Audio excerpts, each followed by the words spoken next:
வணக்கம். ஸ்டாலின் கதையை முடித்த முதல்வர் விஜய். நண்பர்களே, இந்த வீடியோவிற்கு ஒரே ஒரு லைக் மற்றும் சப்ஸ்கிரைப் பண்ணிருங்க. திருச்சி கிழக்கில் முதல்வர் விஜய் அவர்கள் இன்று நன்றி செலுத்தும் விதமாக மக்களிடம் பல உண்மைகளையும் நேரடியான பதில்களையும் தெரிவித்துவிட்டார். திமுக மறைமுகமாக தமிழகத்தில் என்னை முதல்வராக விடாமல் என்னவெல்லாம் செய்ய முடியுமோ அதனை எல்லாம் செய்ய முயற்சிகளை மேற்கொண்டது.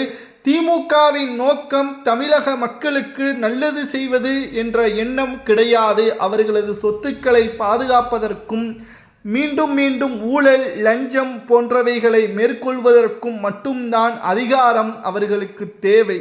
இதனால்தான் கடந்த தேர்தல் முடிவுகள் வெளியான 5 நாட்களில் பல மறைமுகமான பேச்சுவார்த்தை, குதிரை பேரம் அவர்கள்தான் செய்தார்கள்.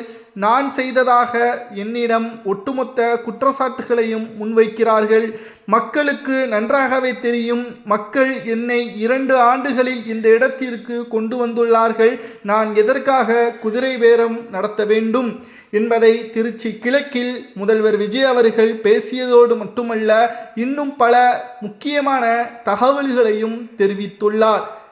திமுக ஆட்சியை கவிழ்ப்பதற்கு முன்பாக ராஜினாமா ஸ்டாலின் அவர்கள் முதல்வர் பதவியை செய்வதற்கு முன்பாக தமிழ்நாட்டில் நிதிநிலைகள், அது மட்டுமல்ல இதுவரைக்கும் தமிழ்நாட்டில் பயன்படுத்தப்பட்டு வந்த அனைத்து பணங்களையும் வேறொரு வங்கி கணக்கிற்கு மாற்றியுள்ளார் என்ற தகவலும், சில ஃபைல்களை மறைமுகமாக அவர் அதை ஒட்டுமொத்தமாக மறைத்து விட்டார் என்றும், புதிய IAS IPS அதிகாரிகளை நான் நேர்மையானவர்களை நியமித்துள்ளேன் என்றும், இதன் மூலம் அவர்கள் மறைத்து வைக்கப்பட்ட அனைத்து ஃபைல்களும் வெளியே எடுக்கப்பட்டால் நிச்சயம் திமுகவின் உண்மை முகம் வெளிச்சத்திற்கு வந்துவிடும் என்பதை முதல்வர் விஜய் அவர்கள் தெரியப்படுத்தியுள்ளார். கிட்டத்தட்ட எதிர்வரக்கூடிய அனைத்து தேர்தல்களிலும் இனி திமுக வெற்றியடையும் என்ற நம்பிக்கை அவர்களுக்கு இருக்கிறது. ஆனால் மக்கள் இனியும் திமுகவை ஒருபோதும் ஆட்சி அதிகாரத்திற்கு வரவிட மாட்டார்கள். இதற்கிடையே திமுகவின் திட்டம் எதுவும் என்னிடம் பலிக்காது என்பதையும் முதல்வர் விஜய் அவர்கள் தெரிவித்துள்ளார். திருச்சி கிழக்கில் பல சுவாரஸ்யமான தகவல்களையும், அது மட்டுமல்ல விவசாயிகள் 5 ஏக்கர் உள்ளிட்ட கடன்கள் தள்ளுபடி செய்யும் என்று கொடுத்த வாக்குறுதிகளை நீங்கள் நிறைவேற்றாமல் ஏமாற்றிவிட்டீர்கள் என்று திமுகவின் விமர்சனத்திற்கு, நான் செய்த திட்டங்கள் இந்த 1 மாதங்களில் மட்டும் முடிவடையப் போவது கிடையாது. இந்த 50,000 என்பது இந்த மாதத்திற்கானது மட்டுமே தவிர அதை முழுமையாக எனது வாக்குறுதியை நிறைவேற்றியதாக நான் கூறவில்லை. இன்னும் 5 ஆண்டுகள் இருக்கிறது. சரியான நேரத்தில் அனைத்தையும் நான் தள்ளுபடி செய்வேன் என்பதையும் அவர் கூறியுள்ளார். நிதிநிலை நெருக்கடி என்பது மிகவும் சிக்கலாக இருக்கிறது. ஸ்டாலின் அவர்களே ஆட்சிக்கு வந்த 1.5 ஆண்டுகளுக்கு பிறகுதான் மகளிருக்கு 1000 ரூபாய் கொடுத்தார். அதுவும் தேர்ந்தெடுக்கப்பட்ட குடும்ப தலைவிகளுக்குத்தான் கொடுத்தார். மின்சார கட்டணை மாதம் மாதம் வசூலிக்கப்படும் என்று ஸ்டாலின் வாக்குறுதி அப்பொழுது கொடுத்தார். ஆனால் மறைந்த முன்னாள் முதல்வர் ஜெயலலிதா அவர்களது, அம்மா அவர்களது ஆசியுடன் தான் அந்த 1000 ரூபாய் கிட்டத்தட்ட மக்களின் வரிப்பணங்கள் அனைத்தும் பெறப்பட்டு அவர்கள் நேர்மையான ஆட்சியை செய்ததன் காரணமாகத்தான் தமிழ்நாட்டில் வரி என்பது சிறப்பாக சீராக இருந்ததாகவும் 100 யூனிட் மின்சாரமும் அவர்களது ஆட்சியில்தான் கொண்டு வந்தது என்பதையும் மறந்துவிடக்கூடாது என்பதையும் ஞாபகப்படுத்தி முதல்வர் விஜய் அவர்கள் தெரியப்படுத்தியுள்ளார். திமுகவின் எண்ணம் என்ன தெரியுமா? மீண்டும் தமிழ்நாட்டில் அரியணை ஏற வேண்டும். வேறு மாநிலங்களிலும் வெளிநாட்டில்களிலும் பல நிறுவனங்களையும் நிலங்களையும் மக்களின் வரிப்பணத்தில் வாங்க வேண்டும் என்பதுதான் இவர்களது நோக்கம் என்பதற்கேற்ப ரகசிய பல தகவல்களையும் மறைமுகமாக முதல்வர் விஜய் அவர்கள் திருச்சி கிழக்கில் பேசியிருக்கிறார். அது மட்டுமல்ல, முதல்வராக இருந்தபொழுது செய்த அநியாயங்கள், திமுக தோல்விற்கு மக்களை குறைகூறி கொண்டிருக்கின்ற திமுகவின் தலைமை, உண்மையாக திமுகவின் தோல்விற்கு காரணமே குடும்ப அரசியல்தான். சபரீசன் அவர்கள்தான் முக்கியமான காரணம். தமிழ்நாட்டில் முதல்வராக ஸ்டாலின் இருக்கிறார். பேரளவிற்கு நிழல் முதல்வராக சபரீசன் அவர்கள் செய்த அந்த உத்தரவுதான் IAS அதிகாரிகள் முதல் கான்ஸ்டபிள் வரை அனைவரும் அதனை கேட்கக்கூடிய அதிகாரம் சபரீசனுக்கு மட்டும்தான் இருந்தது.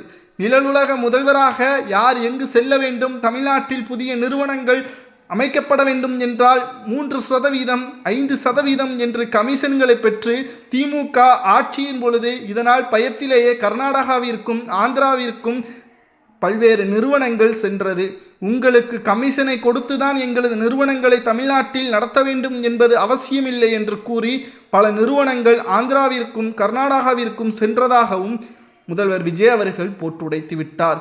தற்பொழுது புதியவர்களுக்கு வாய்ப்புகளை வழங்கி மக்கள் தீர்ப்பளித்து விட்டார்கள். 6 மாதங்கள் நாங்கள் எந்த ஒரு பிரச்சனைக்கும் வரமாட்டோம் என்று கூறிய ஸ்டாலின் அவர்கள் 6 நாட்கள் கூட அவர்களால் தாக்குப்பிடிக்க முடியவில்லை. எங்களை அரியணையில் ஏற வைத்த மக்களை பார்த்து தற்குறி என்றும் முட்டாள்கள் என்றும் திமுகவின் மாஜி அமைச்சர்கள் நிர்வாகிகள் பேசுவதை ஏற்றுக்கொள்ள முடியாது. அவர்கள்தான் உங்களை 50 ஆண்டுகள் ஆட்சியில் அமர வைத்தார்கள் என்பதையும் முதல்வர் விஜய் அவர்கள் தெரியப்படுத்தியுள்ளார். மேலும் தமிழ்நாட்டில் முதல் பட்ஜெட் தாக்கலின் பொழுது வெள்ளை அறிக்கையை வெளியிட்டு இதுவரைக்கும் எத்தனை அமைச்சர்கள் மாஜி அமைச்சர்கள் செய்த ஊழல்கள் அந்தந்த துறை சார்ந்த அமைச்சர்களை வெளியிடக்கூடிய நிகழ்வாக முதல் முறை சட்டமன்றத்திலேயே அதை பேசக்கூடிய ஒரு வாய்ப்பை எனக்கு மக்கள் உருவாக்கி தந்துள்ளார்கள். அப்பொழுது ஸ்டாலின் அவர்களது உண்மை முகம் தெரிய வரும். மக்களின் பாதுகாவலனா அல்லது பணங்களை மட்டும் பதுக்கக்கூடிய நாயகனா என்பதை மக்களே அதற்கு பிறகு தீர்ப்பளிப்பார்கள் என்பதை முதல்வர் விஜய் அவர்கள் மறைமுகமாக தெரிவித்துள்ளார். பட்ஜெட் தாக்கலின் பொழுது சுமார் 33 அமைச்சர்கள் தற்பொழுது நியமிக்கப்பட்டுள்ளனர். அவர்களது துறையில் இருந்த மாஜி அமைச்சர்கள் செய்த முறைகேடுகள் அனைத்தையும் ஒவ்வொன்றாக வெட்ட வெளிச்சத்திற்கு கொண்டு வந்து ஸ்டாலின் அவர்களும் கோபாலபுர குடும்பமும் செய்த அந்த மன்னர்கள் ஆட்சி மறைமுகமாக திமுக நிழல் முதல்வராக இருந்த சபரீசன் அவர்களது உண்மை முகத்தையும் மக்கள் மத்தியில் கொண்டு செல்ல முதல்வர் விஜய் அவர்கள் திட்டமிட்டுள்ளார். அதிலும் என்னை பற்றி ஏளனமாகவும் என்னுடைய நடை, என்னுடைய உடை, என்னுடைய பேச்சு அனைத்தையும் வைத்து திமுக விமர்சனம் செய்கிறது. தாராளமாக விமர்சனம் செய்யலாம். நீங்கள் எந்த அளவிற்கு என்னை கேலி கிண்டல் செய்கிறீர்களோ அந்த அளவிற்கு நான் மக்களது மனதில் ஆழமாகவே இருப்பேன். உங்களது நோக்கம் மக்களின் நலப்பணிகளை செய்யாத வரைக்கும் அந்த இடத்தை நான் செய்து பூர்த்தியடைந்து கொண்டே இருப்பேன். நீங்கள் என்னை கேலி கிண்டல் செய்து என்னை வளர்ச்சியடைய வைத்து கொண்டே இருங்கள் என்று ஸ்டாலின் அவர்களுக்கு எதிராக மாண்புமிகு முதல்வர் விஜய் அவர்கள் பேசியிருப்பதுதான் இங்கு கிட்டத்தட்ட நாம் தமிழர் கட்சியின் இருக்கக்கூடிய சாட்டை துரைமுருகனாக இருக்கலாம், சீமானாக இருக்கலாம், ஏன் திமுகவை சார்ந்த மிக முக்கியமான நிர்வாகிகளாக இருக்கலாம், அனைவருக்கும் தரும அடி கொடுக்கும் விதமாக இவரது பேச்சு பாராட்டுக்குரியதாக அமைந்துள்ளது. இதை பற்றி உங்களது கருத்துக்களை கமெண்ட் வாயிலாக கூறுங்கள். ஸ்டாலின் அவர்களது கதையை முதல்வர் விஜய் அவர்கள் முடிப்பாரா என்பதை கமெண்ட் வாயிலாக கூறுங்கள். நன்றி, வணக்கம்.